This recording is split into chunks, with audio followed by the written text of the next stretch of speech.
You discovered your DNA is a quantum antenna. You learned the activation protocol. You practiced the visualization, but nothing changed. The problem isn't that your antenna doesn't work. The issue runs deeper than you think.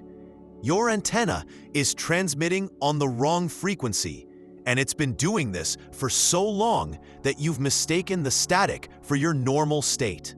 Most people walking this planet right now are broadcasting signals they never consciously chose. Signals inherited from trauma, from family conditioning, from a world that taught them to fear their own power. And here's what nobody tells you about quantum biology.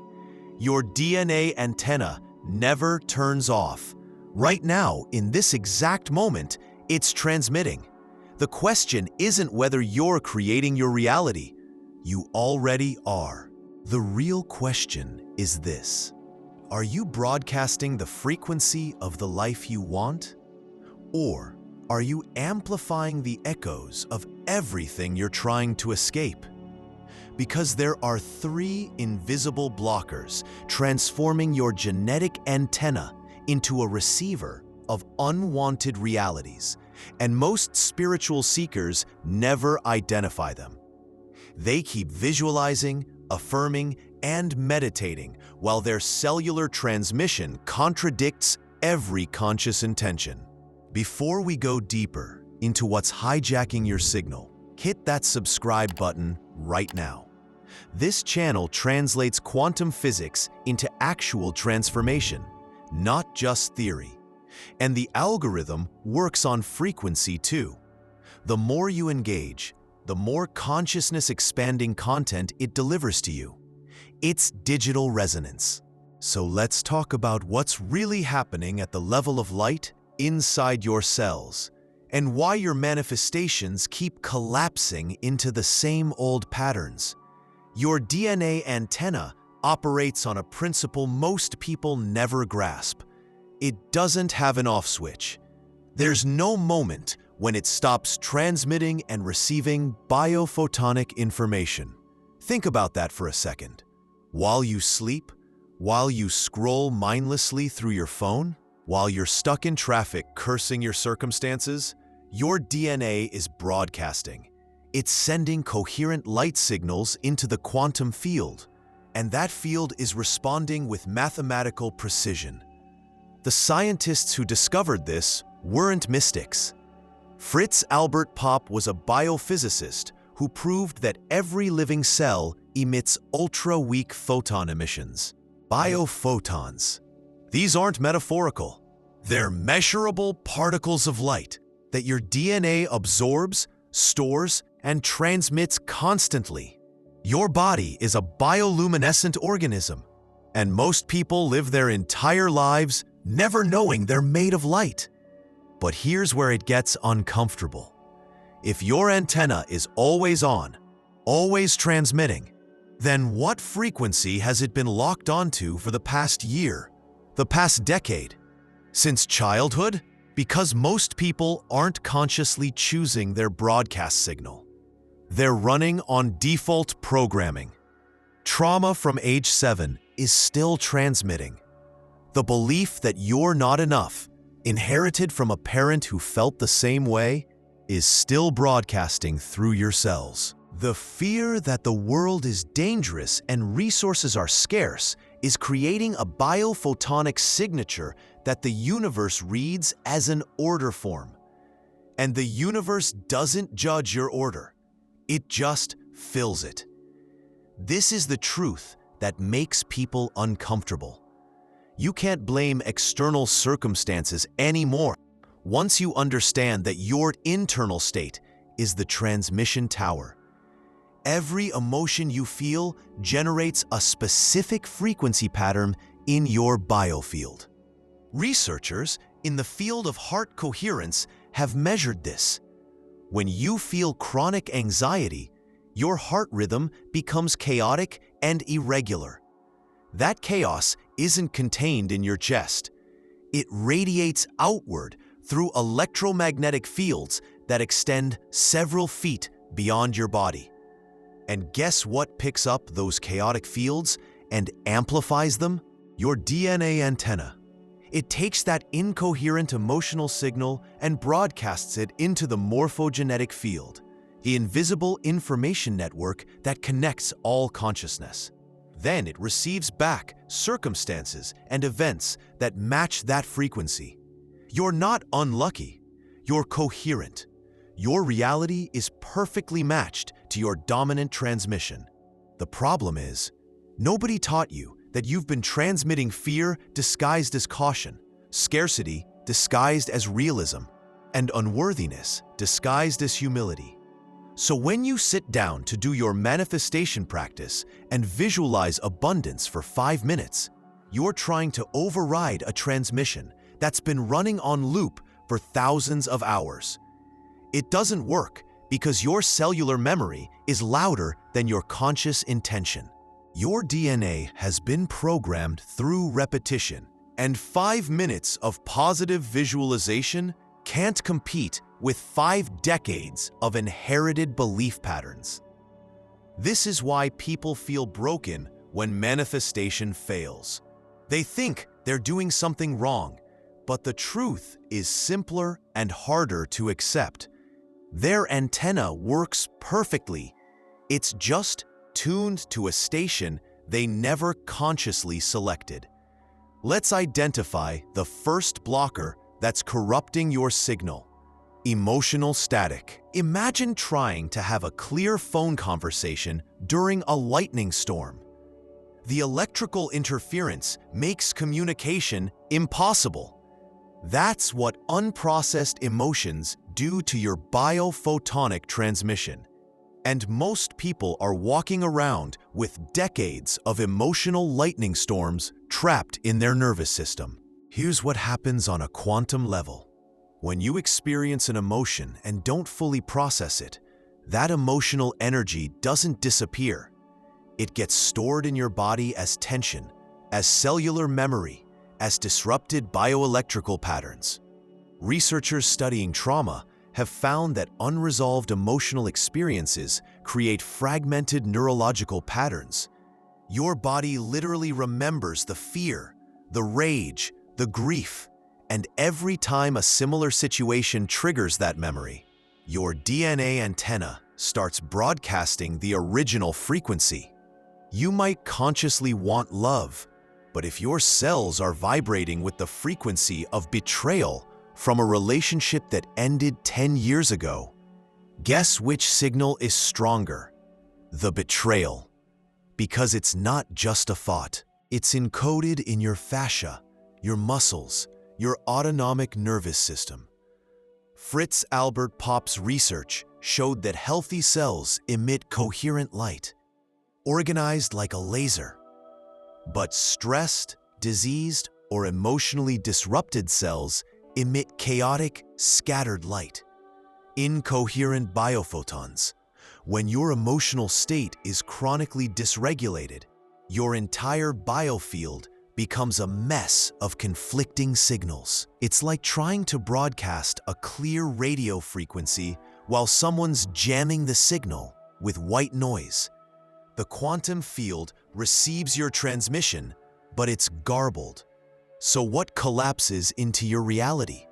Confusion, mixed results, the manifestation equivalent of static. And here's the cruel irony. The more you try to force positive thinking on top of unprocessed pain, the more resistance you create. Because your body knows you're lying. Your nervous system can't be tricked by affirmations when it's still holding the biochemical signature of trauma. This is why someone can visualize financial abundance while their stomach is knotted with the anxiety their parents felt during poverty. The visualization is happening in the prefrontal cortex, but the transmission is coming from the limbic system, the primitive brain that only knows survival. And survival frequencies don't attract thriving realities. They attract more situations that confirm the need to survive. So what does emotional static look like in daily life? It's the person who says they want a relationship but feels a subtle panic every time someone gets close. It's the entrepreneur who visualizes success but feels a wave of guilt when money actually comes in because their family taught them that wealth is immoral. It's the spiritual seeker who meditates on inner peace but carries a baseline of rage toward people who hurt them years ago. These aren't character flaws. They're uncleared frequencies disrupting the antenna. And no amount of crystals, sage, or vision boards will override them. Because the issue isn't out there in the universe. It's in here, in the unprocessed emotional data still looping through your cells. The second blocker is something most people don't even recognize as a problem: informational pollution. Your DNA doesn't just transmit, it receives, and in every moment, it's picking up frequencies from your environment like a satellite dish scanning for signals. The people you spend time with, the content you consume, the spaces you inhabit, all of it is feeding information into your biofield. And if you're not curating that input with ruthless intentionality, you're letting your antenna absorb interference from 1,000 different sources. Think about this. You wake up and immediately check your phone. Within minutes, you've downloaded fear from the news, comparison from social media, and stimulation from emails demanding your attention. Your nervous system shifts into a state of low-grade stress. And stress changes the electromagnetic field around your heart. Studies from the Heart Math Institute have proven this. When you're in a stressed state, your heart emits a jagged, irregular electromagnetic pattern. That pattern doesn't stay local. It extends into the space around you and affects the people near you. But it also affects you, because your DNA is bathed in that field, absorbing the chaotic frequency and amplifying it throughout your cells. Now add the people in your life who operate from fear, complaint, and victimhood.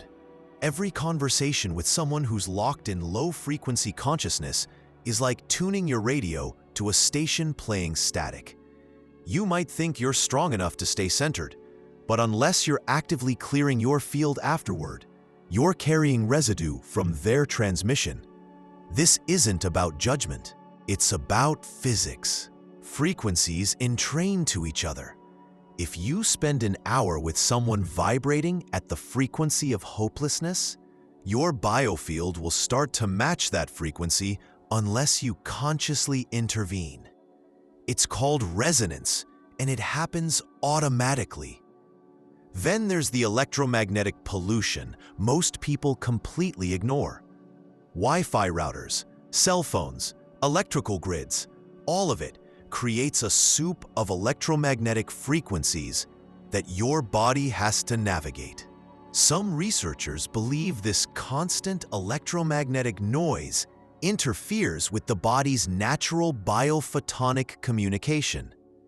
Your cells are trying to send coherent light signals to each other, but they're doing it in an environment flooded with artificial frequencies. It's like trying to have a conversation in a nightclub with music blaring. Technically possible, but exhausting and prone to misunderstanding. And here's what people miss.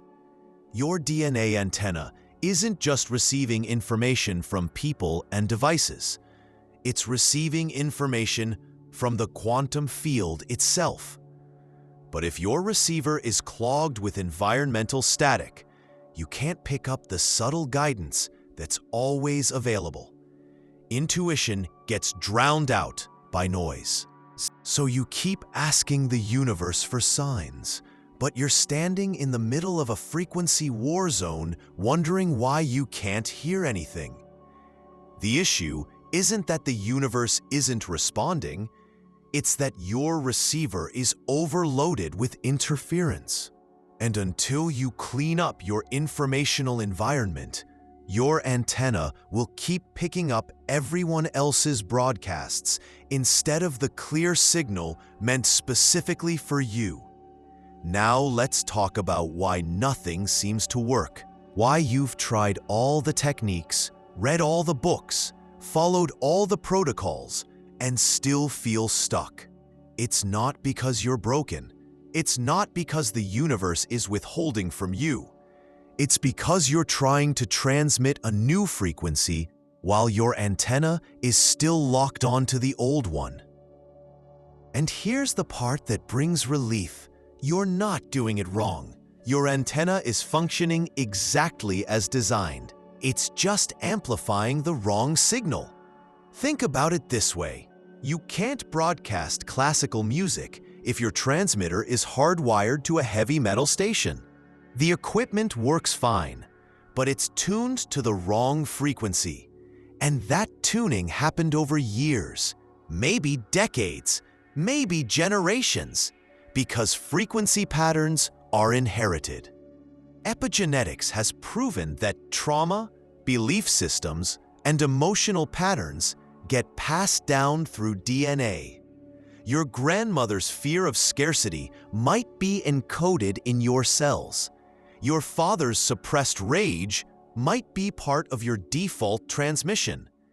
You didn't choose these frequencies consciously, but you're broadcasting them unconsciously. And the quantum field doesn't care about your conscious intentions.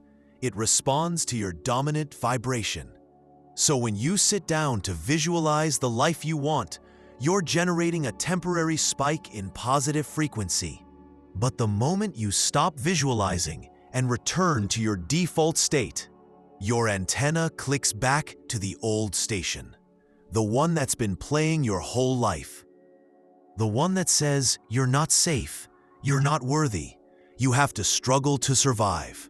And that frequency is what actually creates your reality.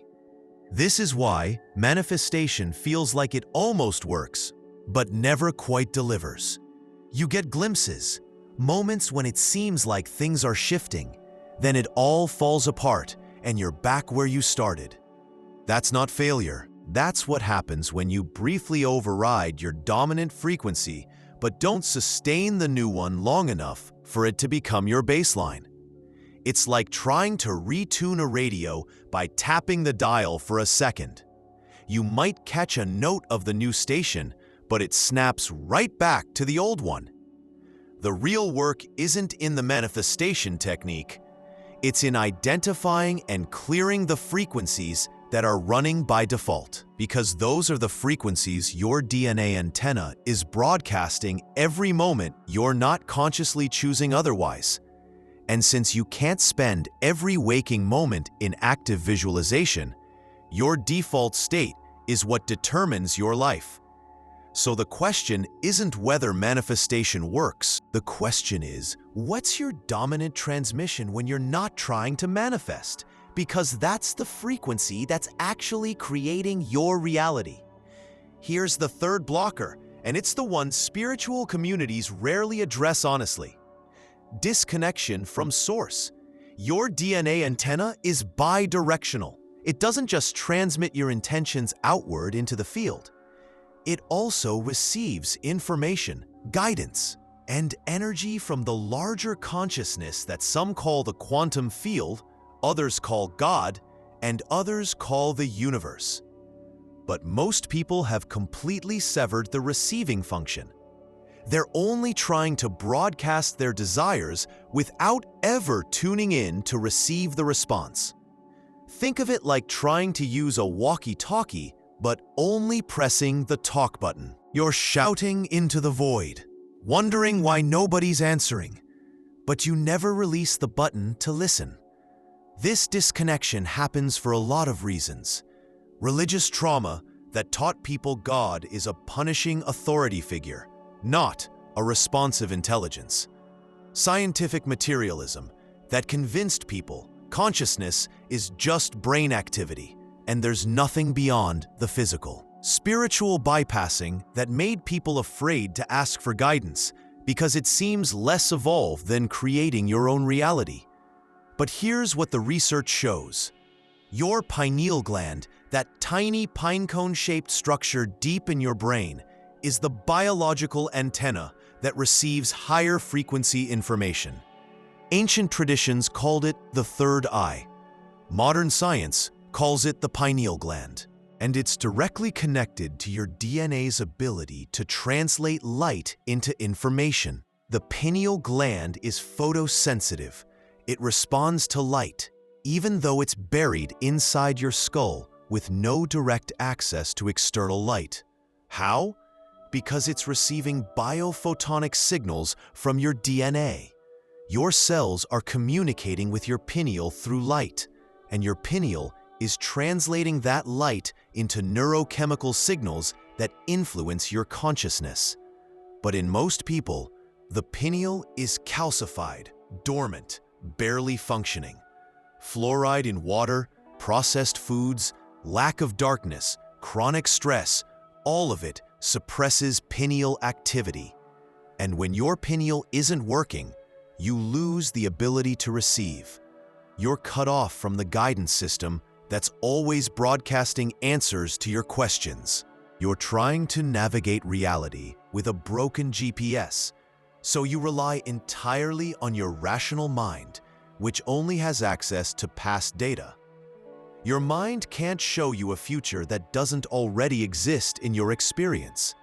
It can only recombine what you've already known. But your pineal, when it's active, can pick up information from the field of all possibilities. It can download insights that have nothing to do with your past. It can guide you towards synchronicities, opportunities, and paths you'd never logically choose. Except you can't hear it, because the receiver is offline. And this creates a devastating cycle. You ask the universe for guidance. You get no response, or so you think. So you decide you have to force everything through willpower and strategy. You disconnect even further from the receptive state, leaning harder into masculine doing energy. And the more you force, the more you block the natural flow of co-creation. Because co-creation requires both transmission and reception. You broadcast your desire and you receive the inspired action. You send out the frequency and you stay open to how the universe might deliver it. But if you're only transmitting and never receiving, you miss the subtle cues. The dream that was actually a message, the random conversation that held the answer, the gut feeling that tried to redirect you.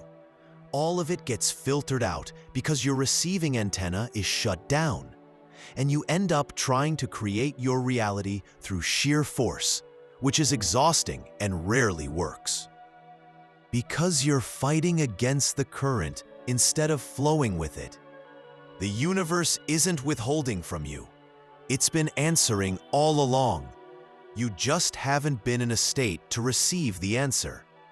So how do you actually clear these blockers and restore your antenna to its natural state of coherent transmission and reception? This isn't about adding more techniques to your spiritual practice. It's about removing the interference so your DNA can do what it was designed to do. The protocol has 4 phases, and each one addresses a specific layer of distortion. Phase 1 is emotional detox. And no, this isn't about thinking positive thoughts or affirming your way past pain. It's about actually processing and releasing the stored emotional data that's creating static in your field. Here's the truth most people avoid. You have to feel it to clear it. Those emotions you've been suppressing, the grief you never let yourself cry, the rage you swallowed to keep the peace, the fear you numbed with distractions, all of it is still in your system, and it's still transmitting. The only way to clear it is to give it space to move through and out. This looks different for everyone, but the principle is the same. Create intentional time to feel without trying to fix or change what comes up. Somatic practices work because they bypass the thinking mind and go straight to where the emotion is stored in your body. Shaking, crying, moving, even screaming into a pillow, these aren't breakdowns. They're releases, and every release clears a frequency pattern that's been looping through your cells. There's actual science behind this. Tears produced from emotional crying contain stress hormones and toxins that your body is literally expelling. When you cry, you're detoxing on a biochemical level. And when you move stuck energy through your body, you're changing your bioelectric field. The coherence of your biophotons increases. Your cellular light becomes more organized, more laser-like. And that coherence changes what you broadcast into the quantum field. You can't skip this step. You can't meditate your way past unprocessed trauma. You can't visualize over the top of suppressed grief. The emotional static has to be cleared, or it will keep jamming your signal no matter how perfectly you execute every other part of the protocol. Phase 2 is energetic hygiene. You have to stop letting your antenna absorb every frequency in your environment.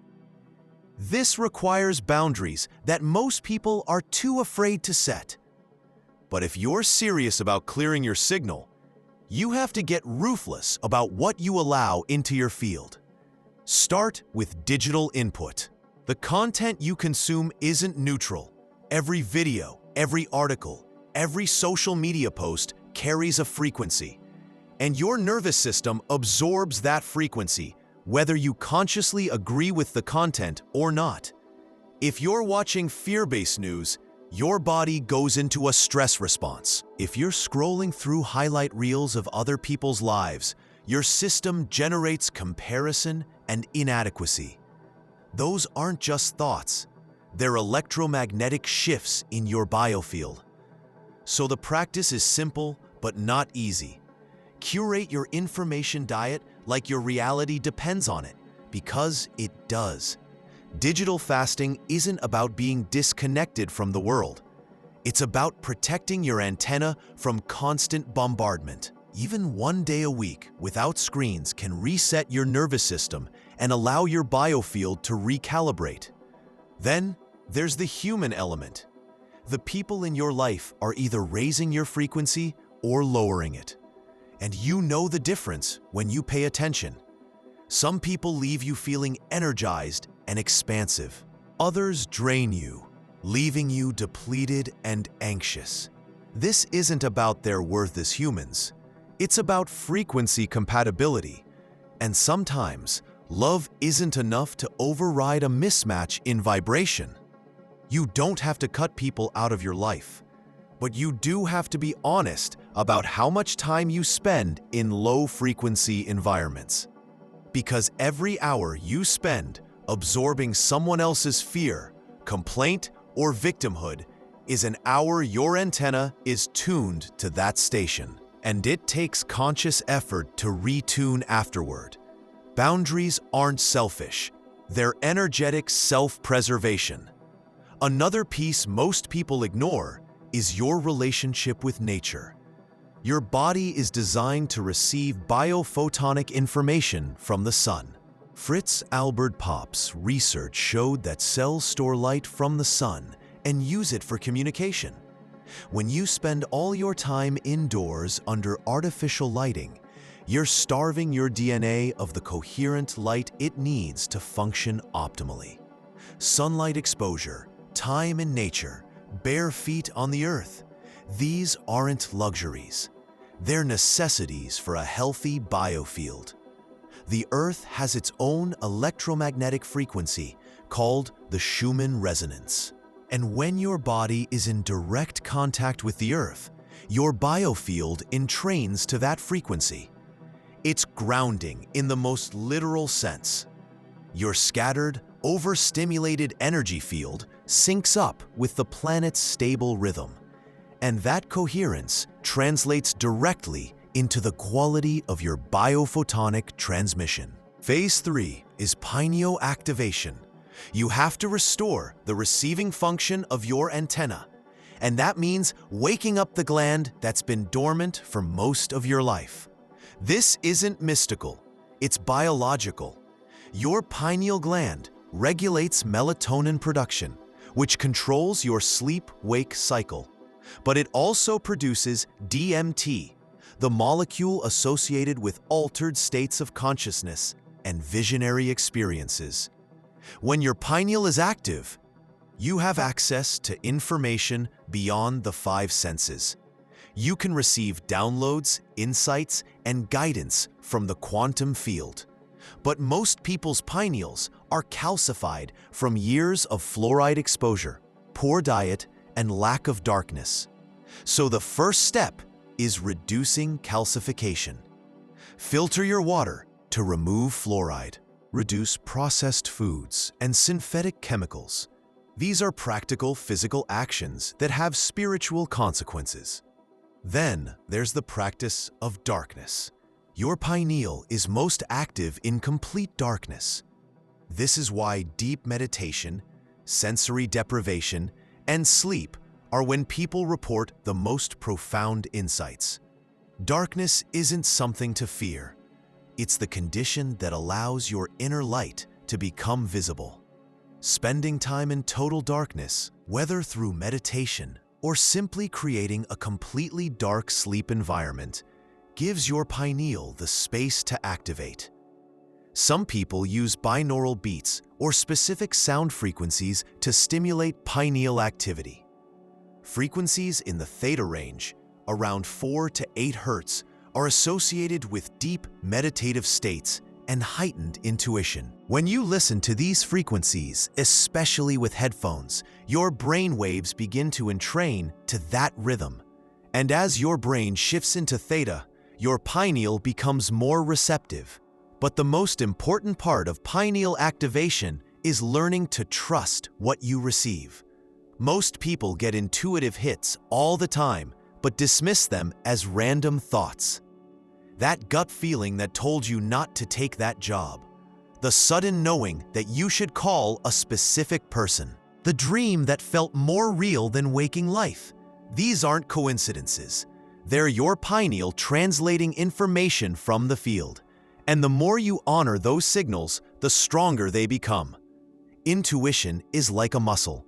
It atrophies when ignored and strengthens with use. So the practice is to start small. Notice the subtle guidance and act on it, even if it doesn't make logical sense, because your rational mind can't access the information your pineal is receiving. It's coming from a different source entirely. Phase 4 is coherent transmission. Only after you've cleared emotional static, cleaned up your informational environment, and reactivated your receiving antenna, can you effectively transmit the frequency of the reality you want to experience. And this looks different than the basic manifestation techniques most people are taught. Coherent transmission requires 3 elements happening simultaneously: elevated emotion, relaxed body, and receptive mind. Most people get 1 or 2, but miss the third. They generate the elevated emotion of gratitude or joy, but their body is tense with trying to make it happen. Or they relax their body, but stay in a logical, skeptical mind that blocks the emotional frequency. Or they feel the emotion and relax the body, but forget to stay receptive to how the manifestation might unfold. Here's the practice. Sit in a quiet space and bring to mind the reality you want to experience. But don't visualize the specifics. Feel the essence. If you want financial abundance, don't picture a specific bank account number. Feel the emotional state of someone who's abundant, relaxed, generous, secure. If you want a loving relationship, don't visualize a specific person. Feel the emotional frequency of being deeply loved and seen. Let that feeling fill your body. And as you do, intentionally relax any tension. Soften your shoulders, unclench your jaw. Let your breath deepen, because tension blocks the signal. Your body has to be in a parasympathetic state, the rest and digest mode, for coherent biophotonic emission. When you're in fight or flight, your cells emit chaotic light. But when you're relaxed and emotionally elevated, your cells emit coherent, organized light. That's the frequency that collapses quantum possibilities into form. Now here's the part most people skip. As you hold that emotional state and that relaxed body, visualize your DNA lighting up. See the double helix in every cell beginning to glow. Some people see it as golden light. Others see violet or white. The color doesn't matter. What matters is the intention. You're consciously directing your DNA to transmit this frequency into the field. You're turning your body into a broadcast tower for the reality you're choosing. Hold this state for at least 60 seconds. That's long enough for your biofield to reorganize around the new frequency. And then, and this is crucial, release it. Let go of the need to control how it manifests. Because the moment you attach to a specific outcome or timeline, you shift back into the trying energy that blocks reception. You've sent the signal. Now you have to trust that the field received it and is already orchestrating the response. So how do you know if your antenna is actually clearing? Because this isn't about blind faith. There are tangible markers that your biofield is shifting into coherence. The first sign is an increase in synchronicities. When your transmission becomes clear, the universe starts responding with obvious confirmations.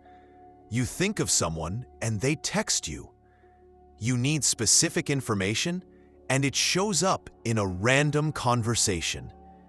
You're guided to the right place at the right time without logical planning. These aren't coincidences. They're evidence that your antenna is transmitting clearly and receiving accurately. The feedback loop between you and the field is functional again. Another marker is the quality of your sleep and dreams. When your pineal activates and your biofield clears, your dreams become more vivid, more symbolic, more informative. You might start having precognitive dreams, or dreams that offer solutions to waking life problems. This is your receiving antenna coming online. Your consciousness is accessing information during sleep that isn't available to your waking rational mind. Pay attention to these dreams. Write them down. They're not random firings of a sleeping brain. They're downloads from the field. You'll also notice a shift in your baseline emotional state. Not toxic positivity or forced happiness, but a quiet confidence that everything is working out. Even when external circumstances haven't changed yet, you feel different. Less anxious, less desperate, more aligned. That's the feeling of coherence. Your system knows it's transmitting clearly, so it relaxes the panic that comes from feeling blocked. And then there are the physical changes. Some people report tingling sensations in their body, especially along the spine or in the center of the chest. Others feel waves of energy moving through them during meditation. These are signs that your bioelectric field is reorganizing. Stuck energy is moving. Your cells are literally vibrating at a different frequency. It can feel subtle or it can feel intense, but it's always a signal that something is shifting at the quantum level. The key is to not rush the process. Your antenna didn't get blocked overnight, and it won't clear overnight. But every day you practice emotional release, energetic hygiene, pineal activation, and coherent transmission, you're tuning the dial a little closer to the frequency you want to embody, and the universe is already responding. You just have to stay consistent long enough to see the evidence show up in your physical reality. There's an advanced level to this work that most people never reach because they stop at basic manifestation. But once you understand that your DNA is a quantum antenna, you start to realize something profound. You're not just creating your personal reality. You're connected to a collective field of consciousness, and your transmission affects that field. When you clear your antenna and broadcast coherence, you're not just changing your life. You're contributing to the frequency of the entire human morphogenetic field. Rupert Sheldrake's research on morphic resonance suggests that information and patterns are shared across a species through an invisible field. When one person learns something or shifts into a new state of consciousness, it becomes easier for others to access that same shift. You've probably experienced this. A problem that seemed impossible suddenly has an obvious solution. A skill that was difficult becomes easier as more people master it. That's morphic resonance. The field updates with new information, and everyone plugged into that field gains access. So when you do the work to clear your emotional static, clean your informational environment, activate your pineal, and transmit coherence, you're not doing it alone. You're making it easier for everyone else. Your clarity creates a pathway in the field. Your coherence raises the baseline frequency, and others who are ready will start to entrain to that higher frequency without even knowing why. This is the real power of consciousness work. It's not selfish. It's not just about manifesting a better car or a bigger house. It's about becoming a clear signal in a world full of noise. And every person who does that shifts the collective field a little closer to coherence. But that level of impact requires that you actually do the work. Not just understand it intellectually, not just talk about it in spiritual circles, but actually clear the blocks, restore your antenna, and live from that place of alignment. Because the field doesn't respond to what you know. It responds to what you embody. If you made it this far, your antenna is already waking up. The fact that this information resonated means you're ready for the next level of activation. And there's a practice that synchronizes your DNA antenna with a specific frequency in the quantum field. Something ancient mystics called alignment with the higher self, and quantum physics is only beginning to explain. But that's content for the next video that's going to appear on your screen in just a moment. Before you go, drop a comment right now. Write the words, "I am a clear antenna." When you declare that in writing, you're sealing the intention into the collective field of this channel. You're adding your frequency to everyone else who's doing this work. And if you haven't subscribed yet, do it now, because the algorithm is a frequency system too. The more you engage with this content, the more it shows up in your feed. It's not random, it's resonance. You're tuning your digital experience to match your consciousness journey. Thank you for watching, and I'll see you in the next video.